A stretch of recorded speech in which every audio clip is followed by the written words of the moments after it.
કાળઝાળ ગરમીની શરૂઆત તો થઈ ગઈ છે, પરંતુ તેની વચ્ચે કમોસમી વરસાદ, જી હા, માવઠાની શક્યતા જે છે તે વ્યક્ત કરવામાં આવી હતી। તેવામાં દાહોદ જિલ્લામાં કમોસમી વરસાદ થઈ રહ્યો છે અને તે પણ કરાની સાથે વરસાદ અહીં વરસી રહ્યો છે। ગરમીથી રાહત મળી છે અને કરા સાથે વરસાદ પડતા ખેડૂતો ક્યાંક ચિંતિત જોવા મળી રહ્યા છે।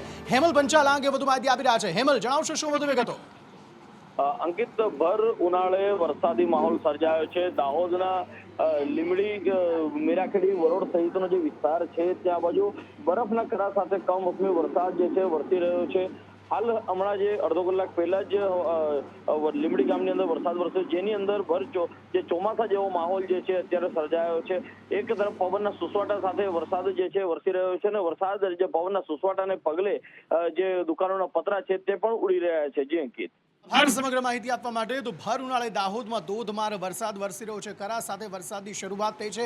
ગરમીમાંથી ચોક્કસપણે રાહત મળી છે અને તેવામાં હવામાન વિભાગે હજુ પણ 2 થી 3 દિવસ સુધી આ પ્રકારની પરિસ્થિતિ રાજ્યમાં રહે તેવી શક્યતા વ્યક્ત કરી છે। દાહોદમાં તસવીરો આપ જોઈ રહ્યા છો, ખુશનુમા માહોલ થઈ ગયો છે કારણ કે ગરમીમાંથી રાહત મળી છે અને કરા સાથે વરસાદ પડતા લોકોમાં કુતૂહલ અહીં ચોક્કસપણે સર્જાયું છે અને પવન સાથે ગતિ સાથે અહીં વરસાદ જે છે તે વરસી રહ્યો છે, જેમાં કેટલાક પતરા પણ ઉડેલા હોવાની જે માહિતી છે તે પ્રાપ્ત થઈ છે। પરંતુ આ જ પ્રકારની સ્થિતિ રાજ્યમાં હજુ પણ 2 થી 3 દિવસ સુધી રહે તેવી શક્યતા પૂરેપૂરી વ્યક્ત કરવામાં આવી છે। ભર ઉનાળે અહીં કરા પડ્યા છે, જેને લીધે લોકોમાં કુતૂહલ ચોક્કસપણે સર્જાયું છે।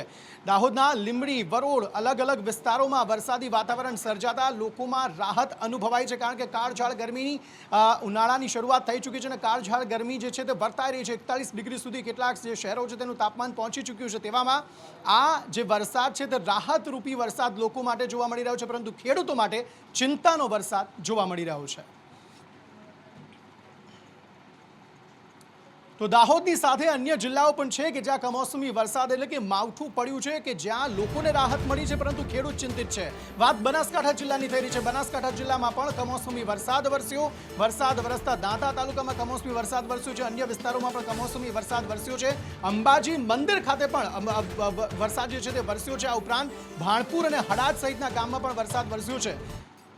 તો બે અલગ અલગ તસવીરો, એક તરફ દાહોદની છે તો બીજી તરફ અંબાજીની તસવીરો છે। દાહોદમાં કરા સાથે વરસાદ પડ્યા છે તો બનાસકાંઠામાં પણ અલગ અલગ વિસ્તારોમાં વરસાદ પડતો જોવાઈ રહ્યો છે અને હજુ પણ આગામી કેટલાક દિવસો સુધી આ પ્રકારની સ્થિતિ અહીં રહે।